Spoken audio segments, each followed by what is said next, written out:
욥의 세 친구들이 고난받는 욥을 위로하러 옵니다. 그 가운데 11장의 소발이라고 하는 첫 번째 친구가 욥을 위로하기 시작합니다. 그러나 11장에 나오는 욥의 위로의 말을 들어보면 위로가 아니라 취조입니다. 지금 너무 힘들고 괴롭고 버겁고 내일 죽어도 이상하지 않고 그리고 온 몸의 질병으로 고난받는 이 욥에게 바른 말을 하는데 오히려 그 바른 말이 상처에 소금을 붓는 것처럼 지독한 고통으로 욥에게는 밀려옵니다. 우리도 신앙생활 하다 보면 참 그럴 때가 있습니다. 너무나 맞는 말이고 너무나 어쩌면 아름답기까지 한 완벽한 말인데 그 말에 위로가 생명이 없기 때문에 도리어 그 옳은 말이 상처가 되고 또 고통이 되고 오히려 소망이 아니라 절망으로 빠뜨릴 때가 있습니다. 그런데 더 큰 문제는 그러한 말들을 우리가 교회에서 너무 자주 사용하고 있다는 말입니다. 그런 가운데 소발이 대체 욥에게 뭐라고 얘기하냐면 욥이 하나님 앞에 내가 왜 이러한 고난을 당해야 하는지 모르지만 어떻게 해서든지 이 고난을 잘 감당하고 이기길 원하면서 몸부림을 칩니다. 아픈데 아픈다고 말을 좀 하고 괴로운데 괴롭다고 말을 조금 호소하고 탄식하는데 11장 2절에 소발이 먼저 그에게 뭐라고 하냐면 욥 너는 참 말이 너무 많다라고 얘기합니다. 답답한데 뭐라도 호소하고 싶은데 그러한 답답한 심경을 보고 이 소발이 참 너는 말이 많다라고 얘기를 하다니요. 그러면서 더 나가서 11장 4절에 보면 너는 그러고도 참 뻔뻔하구나라고 얘기합니다. 아니 지금 이 사람에게 뻔뻔하고 말고가 어디 있습니까? 지금 죽느냐 사느냐의 기로에 있는 사람에게 11장 4절에 보면 네가 하는 말에 따르면 너는 정결하고 너는 주님 보시기에 참 깨끗하구나. 너는 잘못한 게 하나도 없구나. 참 뻔뻔하구나. 그러면서 주제 파악 좀 해라. 6절에 보면 너 지금 네 상황이 어떠한 상황인 줄 아느냐 라고 얘기합니다. 그러면서 마지막에는 뭐라고 마무리하냐면 11장 12절에 참 넌 멍청하다라고 얘기해요. 11장 12절에 보면 허망한 사람은 지각이 없나니 그의 출생함이 들나귀 새끼 같다라고 하면서 너는 참 바보다라고 얘기합니다. 이것이 친구의 위로였습니다. 파산했고 이제 재산도 하나도 남지 않았고 그것보다 더 큰 것은 온 가족과 자녀들을 다 잃어버린 사람 그리고 온 질병으로 고통받고 있는 사람에게 했던 위로입니다. 오히려 더 비참하죠. 그러면서 하는 얘기가 뭐냐면 그러니까 13절 14절이 이 소발의 그 위로의 결론이에요. 회개하라. 만일 네가 마음을 바로 정하고 주를 향하여 손을 들 때에 너의 손에 죄악이 있거든 멀리 버리라. 회개하라. 하나님 앞에 용서를 빌라. 무서운 것은 이 소발의 위로를 21세기 현대 교회에서도 우리들이 너무 입버릇처럼 자주 하는 멘트라는 거죠. 회개라고 하는 것이 잘못된 것은 아닙니다만 소발은 교리적으로 성도에게 다가가고 있고 마치 갓 입학한 그래서 혈기가 차오르고 그냥 갓 배운 신학의 지식과 교리로 똘똘 무장한 신학생 같은 입장에서 욥에게 접근하는 겁니다. 다 맞는 얘기인데 하나도 도움이 되지 않고 다 옳은 진리에 대한 얘기임에도 불구하고 정말 쓰러져가는 사람에게 아무런 생명력도 전하지 못하는 오히려 아픈 부위를 후벼 파는 말을 소발이 하고 있었던 것이고 우리가 오늘 진리라는 이름으로 하나님의 말씀이라고 하는 명분으로 우리는 성도가 성도를 혹은 믿는 자가 믿는 자들을 서로 이렇게 회개하라면서 괴롭힙니다. 혹은 믿는 사람들끼리도 그렇지만 믿지 않는 세상을 향하여 그들의 상처를 보듬는 것이 아니라 그들의 아픈 상처 부위에 온갖 쓰디쓴 소금과 온갖 악초들을 퍼붓고 세상을 정죄하기에 바쁩니다. 이게 더 섬뜩한 사실인 거죠. 진리로 사람을 해할 수 있다는 사실입니다. 그러면서 얘기하는 소발의 회개하라라고 하는 궁극적인 결과가 무엇이냐면, 그렇게 회개하면 15절에 보면 네가 반드시 흠없는 얼굴을 회복할 것이다. 병이 나을 것이다. 16절에 보면 회개하면 너의 고난과 환난이 없어질 것이다. 이 문제가 해결될 것이다. 17절에 보면 그래서 내 생명의 날이 대낮보다 밝을 것이다. 장수할 것이다. 18절에 보면 그렇게 회개하면 너의 삶에 안전과 평안이 있을 것이다. 그리고 19절에 보면 그렇게 회개하면 네가 누워도 두렵게 할 자가 없겠고 많은 사람이 내게 은혜를 구하러 올 것이다. 만사 형통할 것이다. 듣기만 해도 설레는 말입니다. 야, 너의 병이 그렇게 기도하면 낫고 너의 모든 재물이 다시 회복될 것이고 무병장수의 안전과 평안만 있을 것이다. 그러니 회개해라. 틀린 말이 하나도 없습니다. 근데 이 말을 잘 들어보면 어디선가 들어본 얘기입니다. 이 말은 소발이 얘기하기도 전에 사단이 먼저 하나님에게 이야기했던 겁니다. 하나님이시여, 욥이 하나님의 신실한 종이라고요. 욥은 저렇게 건강하니까, 자녀들이 잘 되니까, 또 모든 사업이 형통하고 만사가 형통하고 많은 사람들이 욥에게 찾아와 은혜를 구하니까, 그래서 안전하고 평안하니까 하나님 잘 믿는 것 아닙니까? 그거 거두시면 욥은 하나님 배신할 겁니다 라고 했던 얘기입니다. 그러니까 지금 소발이 얘기하는 것은 사단이 노리고 있는, 사단이 괴롭히고 비난하는 그 이유와 똑같은 겁니다. 그러니까 소발의 말처럼 기도하고 회개해서 무병장수와 평안과 은혜를 얻게 되면 사단이 원하는 대로 되는 겁니다. 그것 때문에 회개한다면, 거 보십시오 하나님, 욥은 무병장수와 평안과 그 안정함 때문에 하나님을 찾는 겁니다 라고 하고 같은 얘기를 하는 겁니다. 저는 소발이 그렇다고 사단이라고 얘기하진 않는 겁니다. 단지 우리가 진리라고, 하나님께서 그렇게 회복하시고 우리에게 생명을 보장하시고 모든 것을 만사형통하게 하시는 하나님이심을 잘 알고 지금 오늘도 우리가 기도하는 내용 중에 이러한 건강과 안정과 평안을 구하는 것이 맞습니다만, 그것이 신앙의 궁극적인 목적이 되어서는 안 된다는 말씀을 드리는 겁니다. 그러나 소발도 마찬가지로 그것을 궁극적인 신앙의 목표로 삼을 때에 회개하면, 기도하면 그렇게 될 것이다 라고 하는 단순 논리로 우리의 신앙이 전락하게 되는 것이죠. 안 그러면 11장 20절에 보면 결론은 무엇입니까? 소발의 결론은 만약에 그렇지 않으면 그냥 허망하게 숨을 거두는 것, 그냥 저주받아 죽을 것이다. 권선징악이죠. 예수천국 불신지옥이라고 우리는 많이 이야기를 합니다만 그 역시 진리입니다. 예수를 믿으면 천국 가고 믿지 않으면 지옥 가는 것은 성경에서 가르치는 진리이나 그 진리를 단순한 이 예수천국 불신지옥이라고 하는 단순 구호로 다 담을 수 있을 것인가?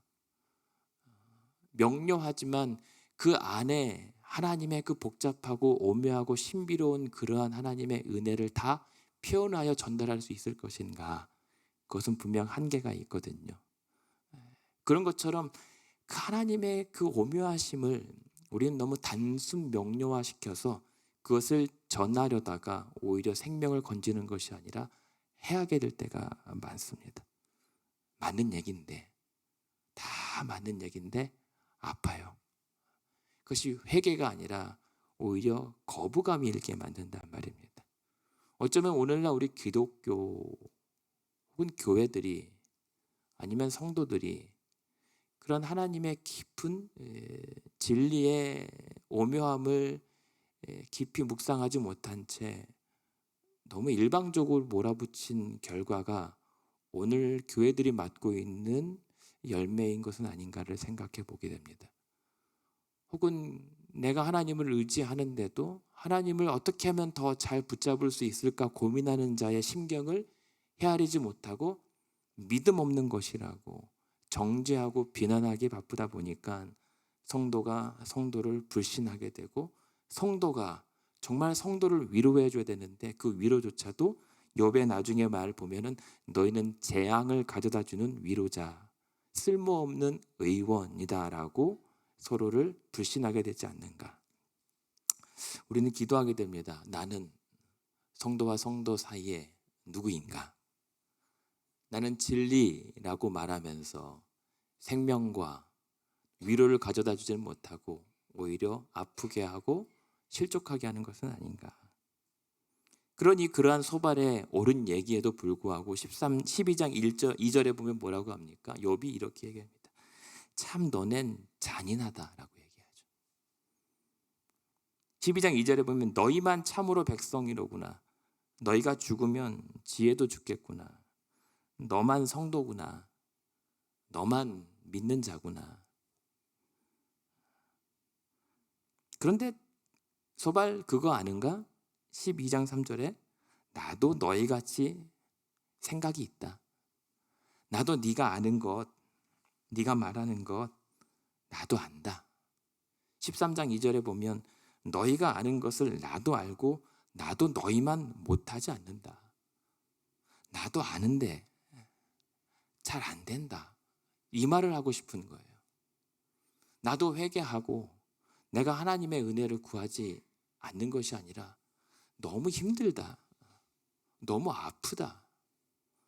너무 괴롭고 너무 속상하고 답답한데 그게 잘 안 되니까 그러는 것 아니냐. 참 13장 4절에 보면 그래서 너희는 다 쓸모없는 의원 같다. 이거 먹어라. 쓸모없는 의원이 무엇입니까? 아파요. 그러면 잠 잘 자시고 식사 잘 하십시오. 그리고 매일 운동 좀 하십시오. 그러면 괜찮을 겁니다. 그거 누가 모릅니까? 밥이 안 들어가고 잠을 자야 되는데 잠이 안 오고 걸어야 되는데 도무지 못 일어나겠는데 그 말은 의원이 아니라 아이들도 하겠습니다 라는 얘기입니다. 그러니까 우리가 하나님의 말씀과 신앙생활 그리고 우리가 받은 은혜를 나눌 때에 너무 일방적이고 주관적일 때 그 상대에게는 아무런 쓸모가 없는 그냥 거칠에 불과할 때가 너무 많단 말입니다. 하나님의 은혜 얘기하고 하나님의 섭리, 하나님의 뜻 얘기를 하는데 알겠는데 그게 안 보이는 사람에게 그거 안 보이냐라고 하면은 답답한 노릇이죠. 근데 욥이 그러는 거예요. 그러면서 욥이 이 소발에게 하고 싶은 얘기는 네가 아는 거 충분히 알겠다. 거부하는 게 아닙니다. 뭔 말인지 알겠다. 그런데 지금은 정말 나를 위로하고 싶거든.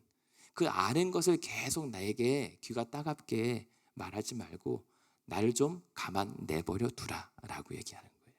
그래서 얘기하는 게 무엇입니까? 13장 3절에 보면 나는 지금 너희가 아는 것 다 안다. 대신에 나는 지금 전능자에게 말씀하려 하고 하나님께 변론하려고 하는 거다. 나 하나님께 얘기 좀 하자. 그러면서 13절에 보십시오. 13절에 보면 제발 너희는 잠잠하고 나를 버려두어 말하게 하라. 무슨 일이 닥치든지 내가 당할 것이다. 어차피 내가 당할 일이니까 나 좀 얘기하게 내버려 두라. 내가 하나님께 내가 그 일을 가지고 좀 얘기 좀 할게. 너희는 조금 잠잠히 지켜봐 주면 안 되겠니? 오히려 부탁하는 겁니다. 위로하려거든 나를 위로하지 말아다오. 어쩔 땐 가만히 있는 게 위로가 됩니다. 왜냐하면 다 아니까. 그 사람이 몰라서 그러는 것이 아니라 다 아는데 잘 안 돼서 답답한 거거든요. 어쩌면 그럴 때는 말없이 곁에서 같이 하나님께 기도하는 모습만으로도 또 말 안 하면 또 말 안 한다고 서운할 때가 있거든요. 그럼에도 불구하고 돌아서면 말 안 해도 지나보면 다 알거든요. 그리고 알아요. 아무 도움이 안 된다는 것. 사람은. 그래서 욥도 얘기합니다. 15절에 죽여도 그가 나를 죽이실 것이다. 나를 살려도 하나님이 살리실 것이고 죽여도 하나님이 죽일 것이다. 그러므로 내겐 희망이 없고 내가 할 수 있는 것은 그러나 그 하나님 앞에서 나의 모든 행위를 아뢰면서 내가 어떻게 하면 좋을지를 하나님께 변론하든지 따지든지 뭘 어떻게 하든지 내가 하나님께 말하겠노라. 그러니 조금 조용히 해주면 안 되겠니? 아니 어쩌면 그냥 나와 함께 기도해주면 안 되겠니? 라고 하는 얘기 같아요. 그리고 16절에 보면 경건하지 않은 자는 그 앞에 이르지 못하지만 그러나 이것이 나의 유일한 살 길이다 라고 얘기하는 겁니다. 만약에 내가 경건하지 않다면 내가 하나님께 따져보겠다라고 하는 얘기조차 못한다. 대신 내가 죽을 만한 죄인이라 할지라도 내가 지금 여기서 할 수 있는 것은 하나님 외에는 남지 않은 것을 난 알기 때문에 내가 하나님께 매달려 보겠다. 그것이 나의 유일한 살 길이다. 그것이 오늘 아침 우리가 나온 이유 아니겠습니까? 하나님 아니면 도무지 살 길이 없습니다. 하나님 아니면 여러분의 그 답답하고 정말 가장 가까운 사람조차도 알아주지 못하고 아니 알아도 도와주지 못할 그 일들을 가지고 그냥 하나님 앞에 가지고 나오는 자리 아닙니까? 욥은 지금 하나님에 대해서 욥이 잘못한 것도 많아요. 불경한 것도 많아요. 하지만 잘한 것 하나는 무엇입니까? 그 자신의 있는 모습 그대로 하나님 앞에 그냥 매달릴 줄 알았다는 것. 그것이 경건인 겁니다. 아닌 척하고 다 아는 척하는 것이야말로 외식이죠. 근데 지금 욥은 모든 명예, 모든 재물, 자기는 더 이상 잃을 게 없어요. 이제 욥에게는 고통이 있는 게 아니라 뭐 실패가 있는 게 아니라 두 가지예요. 죽느냐 사느냐. 거기서 유일하게 그 죽음과 생명 사는 것을 결정할 수 있는 이는 하나님 한 분. 그러니까 자기 인생에 하나님만 남은 이 인생이 바로 욥의 처지이고 그럴 때에 욥은 그제서야 사람의 위로나 어떠한 재물로도 채워지지 않는 그것이 오직 하나님께만 달려있다라고 하는 신앙 고백을 인생을 걸고 하는 겁니다. 그런 사람에게 회개하라고 그러면 건강해질 거라고 그 정도의 기도 응답으로는 이 욥의 인생을 위로할 수가 없는 겁니다. 욥은 알았던 거예요. 그런 처지에 처해고 나서야 이 상황은 하나님 아니고서는 이게 해결 안 된다. 그게 우리의 신앙의 시작점이어야 됩니다. 우리가 하나님을 믿을 때 설렁설렁 믿거든요. 그냥 있으면 좋은데 굳이 안 계시다고 뭐 불편한 점이 없으니까 설렁설렁 믿게 되는 거잖아요. 근데 그런가요? 우리는 이 욥의 상황에 완전히 밑바닥에 바닥에 납작 깔려봐야 지금은 남는 건 하나님 외에는 없구나라는 사실을 인정할 때야 비로소 하나님 앞에 나아가게 되는 거. 거기서 믿음이 진짜인지 아닌지가 나오는 거거든요. 그래서 욥은 얘기하는 거예요. 그래서 소발에게 얘기하지 않고 그러므로 나를 잠잠히 내버려 두라라고 하면서 20절에 오늘 읽어드렸던 본문에 하나님께 얘기하는 거예요. 그게 기도였던 겁니다. 그러면서 20절에 보라면 뭐라고 합니까? 하나님 내가 두 가지 하나님께 간구합니다. 하나는 21절입니다. 주님, 이 고통을 잠시만 좀 멈추어 주십시오. 주의 손을 내게 대지 마시며 주의 위엄으로 나를 두렵게 하지 마시옵소서. 내가 지금 하나님께 나아가고 싶은데 내가 너무 힘듭니다. 그리고 너무 정말 육체적으로도 아픕니다. 그리고 정신적으로도 내 심경적으로도 이 모든 상황을 한순간도 견딜 수 없이 정말 죽고 싶을 처럼 너무 절박하고 버티기 힘듭니다. 그러니 하나님, 잠깐만, 아주 잠깐만이라도 이 고통을 멈춰 주십시오. 왜냐하면 두 번째 기도 제목이 무엇이냐면 그리하시고 22절에 주는 나를 부르소서 내가 대답하리겠습니다. 잠깐 이게 안 아파야 잠시라도 하나님께 내가 기도할 수 있지 않겠습니까? 여러분 아시잖아요. 아프면 기도해야 되는 거 아는데 기도가 안 나오는 거. 기도해야 되는 거 아는데 너무 아프니까 기도도 못하는 게 우리 존재고 우리 믿음의 한계인 겁니다. 그래도 뭔가 뜨거운 걸 엎질렀을 때나 뭔가 아차 싶었을 때 입술에서 무의식 중에 어유 주여 주여 나오는 게 다행이죠. 그만큼 우리의 믿음은 보잘것없어요. 소발이야 그 어려운 친구를 위로한다고 그런 말을 할지 모르겠지만 교리를 다 정리해서 얘기할지 모르지만 그 소발이라고 하는 친구가 욥의 지경이 된다면 본인도 모르는 거거든요. 어쩌면 욥보다 더 하겠죠. 그런데 욥은 얼마나 고통스러웠으면 하나님 두 가지만 구하겠습니다. 잠깐만 정말 30분만 좀 쉬게 해주시고 그리고 그 시간에 내가 주를 부르겠나이다. 그리고 주께서 나를 불러주십시오. 내가 대답하겠습니다. 뭐든지 하나님 내게 물어봐 주십시오. 내가 다 말씀드리겠습니다. 아니면 22절 중반에 혹 나로 기회를 주셔서 나로 말씀하게 하신다면 주여 내게 좀 대답해 주십시오. 오늘 이것이 우리의 기도 제목일 수도 있습니다. 하나님 잠시만 내게 여유를 좀 주시고 하나님 이 아침에 잠시만 내가 하나님 앞에 내가 말할 수 있다면 좀 말씀 좀 하게 하여 주십시오. 그리고 하나님 허락하신다면 내게 좀 말씀 좀 해 주십시오. 근데 욥이 뭘 얘기하고 싶어요? 23절입니다. 나의 죄악이 얼마나 많습니까 하나님. 하나님 나로 나의 허물과 죄를 좀 깨닫게 하여 주시옵소서. 다른 게 아니에요.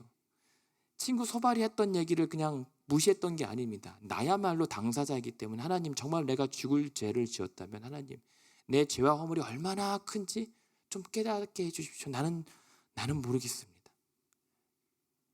욥도 답답한 거예요. 왜 하나님이 24절에 보면 하나님 어찌하여 얼굴을 가리시고 나를 왜 원수처럼 여기십니까? 어제까지는 안 그랬잖아요. 하나님 나를 그렇게 사랑하신다고 말씀하셨는데 왜 하루아침에 나를 이렇게 원수짝 취급하십니까? 나는 그게 너무 괴롭습니다. 욥의 가장 큰 괴로움은 뭐라고요? 하나님이 왜 내게 이러시는가예요. 왜 내게 이런 어려움과 시련을 주십니까가 아니라 하나님이 왜 하루아침에 나를 그렇게 사랑하시다가 왜 나를 원수 취급하십니까? 하나님의 변심이란 말입니다. 아직까지는 욥이 하나님의 속뜻을 다 모르니까. 그렇지 않습니까? 우리가 어려운 일 당할 때 하나님 앞에 답답한 게 뭐예요? 하나님 대체 내게 왜 이러십니까? 이 말은 하나님을 거부하고 원망하는 게 아니라 그 하나님의 그 계획을 알지 못하니까 답답하니까 그래서 속상하니까 부르짖는 거잖아요. 욥이 그런 거예요. 그런데 그 하나님 앞에 매달리면 매달릴수록 가장 먼저 나오는 고백이 무엇입니까? 하나님 제가 뭐가 잘못됐을까요? 내가 벌 받는다. 내가 잘못했으니까 벌 받는다. 이 얘기도 우리가 당연히 하죠. 근데 이 얘기도 조심해야 되는 게 뭐냐면 욥의 고난이 뭐라고요? 죄 지어서 벌 받는 게 아니란 말입니다. 의인의 억울한 고난 때문이기 때문에 오늘 우리가 신앙생활하면서 뭔가를 잘못하면 아이고 내가 하나님한테 뭘 잘못했을까? 먼저 이것부터 생각하는 게 우리의 본성이에요. 죄인이기 때문에. 그것은 나쁜 생각은 아닙니다. 왜냐하면 하나님을 의식하기 때문에. 그런데 그것이 너무 지나쳐서 그러면 내가 이것을 회개하고 이것을 반성하면 하나님께서 돌이켜 주시겠다라고 하는 너무 이 어린아이 수준에서 신앙 하나님을 재단하면 우리의 신앙도 똑같이 그렇게 재단이 되는 거예요. 그러니까 지금 욥의 이 통찰과 각성과 회개는 내가 뭘 잘못했길래가 아니라 하나님, 내 인생 인간이라고 하는 존재가 그렇게 유한하고 죄된 존재라는 사실을 깨닫고 하나님 앞에 회개하는 거예요. 내 존재 자체가 사실은 하나님 앞에 설 수 없는 죄된 존재입니다. 그리고 심지어 27절에 보면 지난 내 인생을 돌아봤더니 하나님, 나의 모든 길을 살피시고 나의 모든 걸어온 발자취를 점검하신 하나님 앞에 사실 내가 잘 살아왔다고는 하지만 참 하나님 앞에 내어드릴 것 없이 오히려 나는 썩은 물건의 낡아짐 같고 좀목은 의복 같습니다. 쓰레기밖에 되지 않습니다. 이 사실을 깨닫는 겁니다. 거룩하신 하나님 앞에 나의 인생을 견주어 보니까 사람들 앞에서는 꽤 괜찮은 것 같았는데 그 완전하신 하나님 앞에 서니까 정말 썩어 너덜너덜해진 헤어진 옷 버릴 수밖에 없는 것밖에 안 되는 게 접니다. 그러면서 절망해요. 하나님, 내가 이유를 좀 따져보려고 했는데 내 존재 자체가 원래 그럴 수밖에 없군요. 그러면서 14장 1절에 하나님 그렇습니다. 우리 인생이라고 하는 게 그러네요 라고 하는 거예요. 그제서야 하나님 앞에 섰을 때 우리 인생이 썩은 물건 같고 14장 1절에 생애가 짧아서 2절에 꽃처럼 피었다 한순간에 지는 인생, 2절에 그림자같이 지나갔다가 언제 있었느냐는지 사라져버리는 허망한 인생이 바로 우리 인생 맞네요 하나님 라고 고백하는 겁니다. 그러면서 참 우리 사람이라고 하는 인생이 하나님 그렇네요. 14장 7절에 보면 나무는 희망이 있네요. 계절이 바뀌면 완전히 죽은 것처럼 말라 비틀어졌다가도 요즘처럼 어느새 죽은 듯한 나무에 초록 잎이 새어나는 거 보면 나무는 죽었어도 다시 살아나는 소망이 있네요. 그런데 하나님 10절에 보면 우리 인생은 꽃이나 나무보다 못하는 게 장정이라도 사람은 죽으면 끝장이네요. 12절에 보면 사람이 누우면 다시 일어나지 못하고 하늘이 없어져도 다시 살아날 소망은 전혀 없는, 멸망할 수밖에 없는 존재이네요. 이걸 깨닫는 거예요. 그러니까 살아보고 그렇게 치열하게 정말 많은 걸 누리면서 살았는데 정작 죽음의 앞에서는 참 사람 보잘것없다. 참 인생 별 볼 일 없다라고 하는 사실을 깨닫는 거예요. 저 나무 한 그루보다 못한 인생. 그게 하나님 앞에 섰을 때 비로소 깨달아지는 삶의 진실, 진리, 실체였다는 거죠.